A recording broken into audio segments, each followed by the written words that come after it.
बिस्मिल्लाहिर्रहमानिर्रहीम।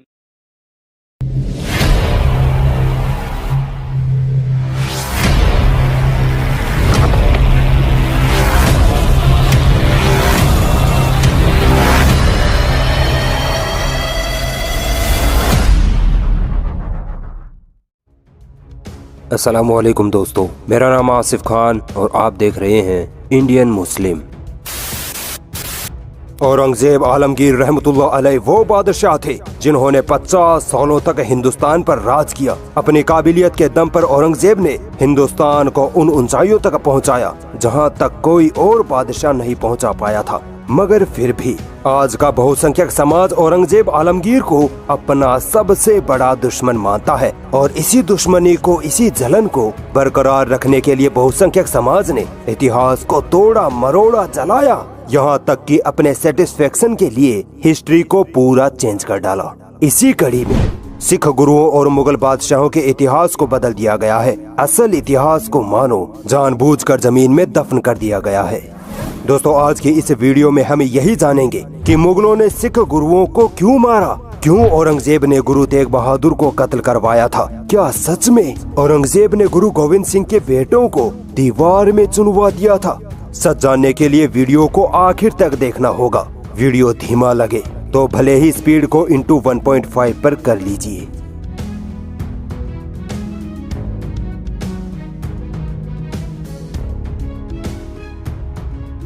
दोस्तों, सिख धर्म की शुरुआत सन 1669 ईस्वी में गुरु नानक जी ने की थी। सिखों के 4 गुरुओं तक तो सिख मुगल रिश्ते बड़े अच्छे थे, मगर बात बिगड़ती है 5वें गुरु अर्जुन देव के वक्त से।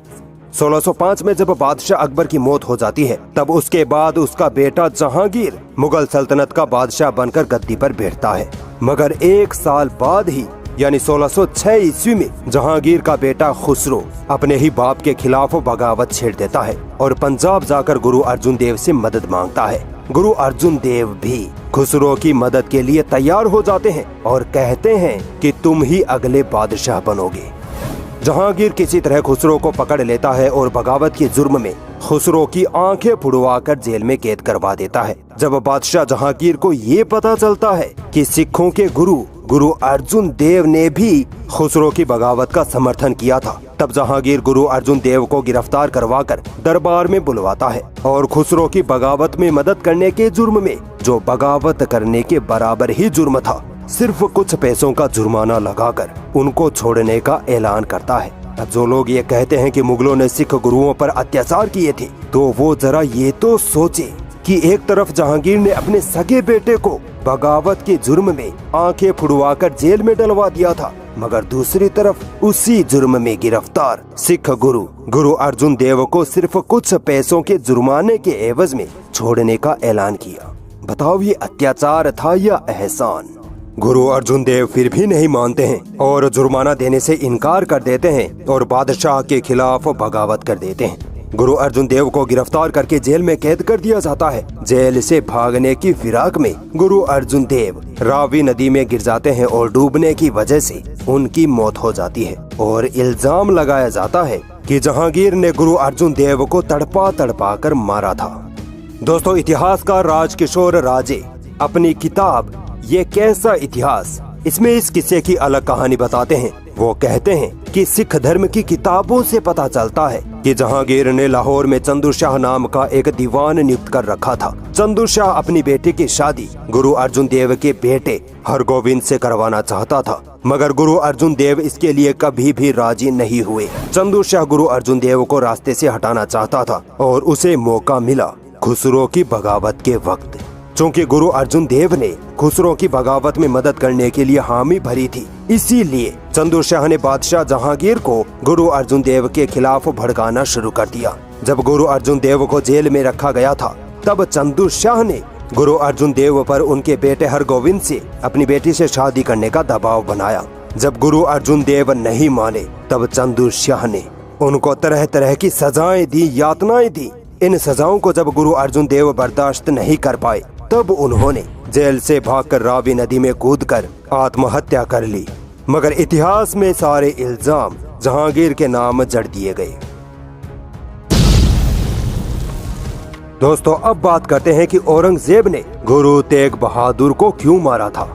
1658 में औरंगजेब जैसे ही बादशाह बनता है, वह धीरे धीरे समाज में और पूरी सल्तनत में फैली बुराइयों को, गलत रीति रिवाजों को, अंधविश्वासों को और कुप्रथाओं को बंद करना चालू कर देता है। जैसे सती प्रथा, विधवा औरतों का दोबारा विवाह न करना, जातिवाद की वजह से ब्राह्मणों का दलितों पर अत्याचार करना, दलित औरतों को छाती ढकने का अधिकार न होना, औरतों को विरासत में हिस्सेदारी न देना, उन मंदिरों को तुड़वाना जहाँ ब्राह्मण दलित आदिवासी औरतों का नाजायज इस्तेमाल करते थे।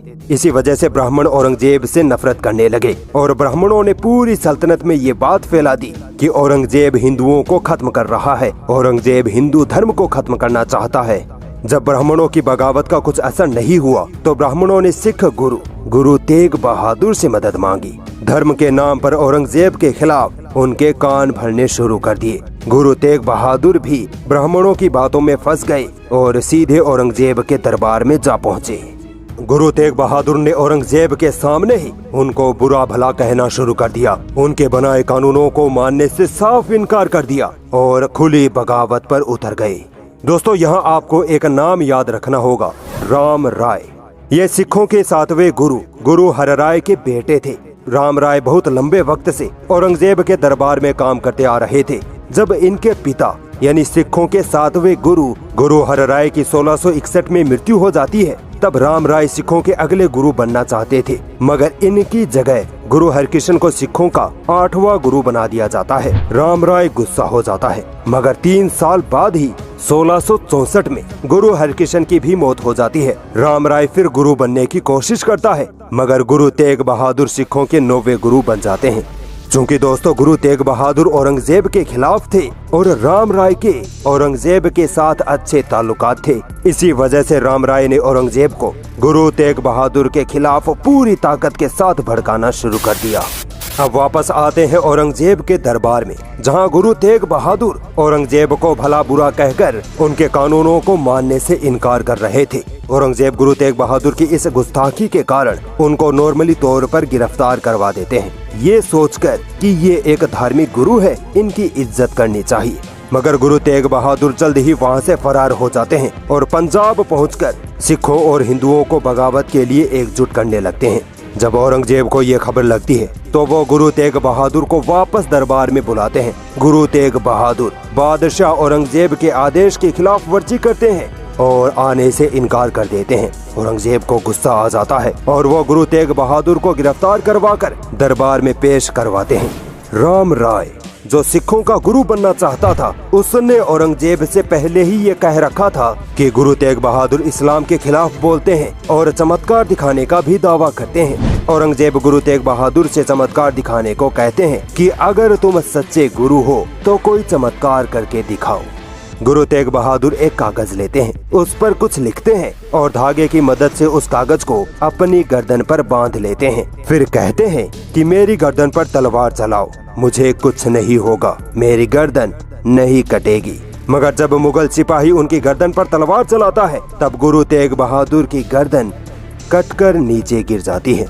अब दोस्तों गुरु तेग बहादुर की इस मौत का इल्जाम औरंगजेब पर मर दिया जाता है, जबकि ये एक दुर्घटना थी जो चमत्कार के नाम पर घटी थी। दोस्तों गुरु तेग बहादुर की मौत पर हिंदुत्ववादी लोग ये इल्जाम लगाते हैं कि औरंगजेब ने गुरु तेग बहादुर से कहा था कि इस्लाम कबूल कर लो वरना मार दिए जाओगे। गुरु तेग बहादुर ने कहा कि सर कटा लूंगा मगर अपना धर्म नहीं बदलूंगा। ये वो झूठ था जिसे इतनी बार बोला गया कि आज ये झूठ सच होने की कगार पर खड़ा है। फिर भी अगर आप इस झूठ को ढीठ बनकर सच ही मानोगे तो चलो इस झूठ का एक लॉजिकल जवाब आपको दे देता हूँ। बगावत यानी देशद्रोह ये ना तो राजा महाराजाओं के दौर में बर्दाश्त की जाती थी, ना ही आज के आधुनिक युग में की जाती है। आप अपने देश के खिलाफ बोल के दिखाइए। देश के खिलाफ तो छोड़िए, आप देश के प्रधानमंत्री नरेंद्र मोदी को बुरा भला उनको गाली या उनको मारने की धमकी ही दे दो तो आपको कानून के तहत देशद्रोही घोषित करके जेल में डाल दिया जाएगा। यही सेम चीज पहले के राजा महाराजाओं के जमाने में भी होती थी, जिसे हम बगावत कहते हैं, और बगावत की सजा सिर्फ मौत होती थी। जिस तरह मैंने बताया था कि जहांगीर ने अपने बेटे खुसरो की बगावत पर उसकी आंखें फोड़कर उसे जेल में डाल दिया था, जहां उसकी मौत हो गई। ये बगावत की सजा हिंदू, मुस्लिम, सिख हर धर्म की हर रियासत, हर सल्तनत में हुआ करती थी। अब गुरु तेग बहादुर ने ब्राह्मणों के बहकावे में आकर औरंगजेब के खिलाफ बगावत यानी देशद्रोह किया था, तो ऑब्वियस सी बात है औरंगजेब को ये बर्दाश्त नहीं होने वाला था। और जो ये झूठ बोला जाता है कि औरंगजेब ने गुरु तेग बहादुर को इसलिए मारा था क्योंकि उन्होंने इस्लाम कबूल नहीं किया था, अगर इस झूठ को थोड़ी देर के लिए सच मान भी लिया जाए तो इसका भी जवाब सुन लीजिए। अगर औरंगजेब जबरदस्ती धर्म परिवर्तन कराता था तो ये बताइए कि राम राय जो सिख गुरु बनना चाहता था, औरंगजेब ने सबसे पहले उसे मुसलमान क्यों नहीं बनाया? औरंगजेब के वफादार हिंदू सेनापति जय सिंह और जसवंत सिंह को औरंगजेब ने मुसलमान क्यों नहीं बनाया? औरंगजेब की हुकूमत में 30% से अधिक अधिकारी कर्मचारी गैर मुस्लिम थे। अगर औरंगजेब जबरन धर्म परिवर्तन कराता तो सबसे पहले इनको ही मुसलमान बनाता, कह देता कि जो मुसलमान बनेगा वही मेरी हुकूमत में अधिकारी बना रहेगा। सारे के सारे फौरन इस्लाम कबूल कर लेते, मगर औरंगजेब ने ऐसा नहीं किया। हाँ, मुस्लिम हुकूमत में जब किसी गैर मुस्लिम अपराधी को लाया जाता था तब उसके सामने सजा से बचने का एक ऑप्शन रखा जाता था कि अगर तुम चाहो तो इस्लाम अपना सकते हो, तुम्हारी सजा माफ कर दी जा सकती है। इसे आप यूँ समझिए, आज के वक्त में अगर कोई अपराधी कोर्ट में पेश किया जाता है तब उसके सामने कोर्ट ये ऑप्शन रखती है कि इतने पैसों का जुर्माना दे दो तो तुम्हें जेल नहीं जाना पड़ेगा। अगर वह व्यक्ति पैसों का जुर्माना नहीं देता है तो ऑब्वियस सी बात है उसे जेल में जाना पड़ेगा। मगर अब हम ये नहीं कहेंगे कि चूंकि उसने कोर्ट को पैसे नहीं दिए थे इसीलिए वह जेल में गया। नहीं, जुर्माना तो सजा से बचने का एक ऑप्शन था, जबकि उसे सजा उसके जुर्म की वजह से हुई। ठीक इसी तरह औरंगजेब ने अगर गुरु तेग बहादुर को इस्लाम अपनाने के लिए कहा भी था तो गुरु तेग बहादुर को इस्लाम न अपनाने की वजह से नहीं मारा गया, बल्कि उनको उनकी बगावत और सल्तनत के बादशाह के खिलाफ जाने के आरोप की वजह से मारा गया था। दोस्तों, औरंगजेब आलमगीर पर सिख गुरु गोविंद सिंह के 2 बेटों को दीवार में चिनवाकर मार देने का भी इल्जाम लगाया जाता है। आइए इसकी भी हकीकत आपके सामने खोल देता हूँ। 1704 में गुरु गोविंद सिंह और सरहिंद के मुगल गवर्नर वजीर खान की आनंदपुर में झड़प हो जाती है। सिख मुगलों का सामना नहीं कर पाते हैं और गुरु गोविंद सिंह को अपने परिवार के साथ वहां से निकलना पड़ता है। मगर गुरु गोविंद सिंह अपनी माता गुजरी और 4 बेटों में से 2 बेटों जोरावर सिंह और फतेह सिंह से बिछड़ जाते हैं। माता गुजरी और दोनों साहबजादों की रास्ते में गुरु गोविंद सिंह के एक पुराने रसोइये गंगू जो ब्राह्मण था उससे मुलाकात हो जाती है। गंगू उनको हिफाजत की गारंटी देकर अपने घर ले आता है। वजीर खान ने माता गुजरी और दोनों साहबजादों पर इनाम का ऐलान कर रखा था। गंगू लालच में आकर माता गुजरी और दोनों साहबजादों को मुगल फौज के हवाले कर देता है। यहाँ एक बात ध्यान में रखिए, माता गुजरी और दोनों साहबजादे ना तो सिख होने की वजह से और ना ही आम इंसान होने की वजह से मुगलों की कैद में आए थे, बल्कि जंग में पकड़े गए कैदियों की हैसियत से वजीर खान के सामने पेश हुए थे। वजीर खान उनसे गुरु गोविंद सिंह का पता पूछते हैं, मगर वो नहीं बताते। उल्टा दोनों साहबजादे वजीर खान का अपमान करते हैं और उनके सामने झुकने से मना कर देते हैं। यहाँ भी वहीं इस्लाम ना अपनाने वाला झूठ फंसा दिया जाता है ताकि मुगलों और मुसलमानों के लिए नफरत बनी रहे। गुस्से में आकर वजीर खान दोनों साहबजादों को दीवार में जिंदा चुनवा देने का हुक्म जारी कर देता है। इस पूरे मामले में औरंगजेब का कोई हाथ नहीं था, मगर फिर भी बदनाम औरंगजेब को ही किया जाता है। जब ये खबर औरंगजेब को मिलती है कि वजीर खान गुरु गोविंद सिंह के 2 बेटों को जिंदा दीवार में चुनवा रहा है, तब औरंगजेब वजीर खान को ऐसा ना करने का हुक्म जारी करता है। मगर जब तक औरंगजेब का हुक्म वजीर खान तक पहुंचता तब तक देर हो चुकी थी। दोनों साहबजादों को दीवार में चुनवा दिया गया, जहां उनकी मौत हो गई। दोस्तों, आपको अपना दिमाग खुला रखना होगा, तभी आप इतिहास को समझ पाएंगे। मुगलों और सिखों के बीच जो कुछ भी हुआ था वो कोई धार्मिक टकराव नहीं था, बल्कि राजनीतिक टकराव था। कोई भी बादशाह हो, राजा महाराजा हो, वो अपनी सल्तनत और अपने खिलाफ जाने वाले हर इंसान पर एक्शन लेता है, चाहे वो बादशाह का बाप हो, बेटा हो या कोई धार्मिक गुरु ही क्यों ना हो। सिख कौम बहुत दिलदार और बहादुर कौम है। सिखों और मुसलमानों का भाईचारा कल भी कायम था और आज भी कायम है।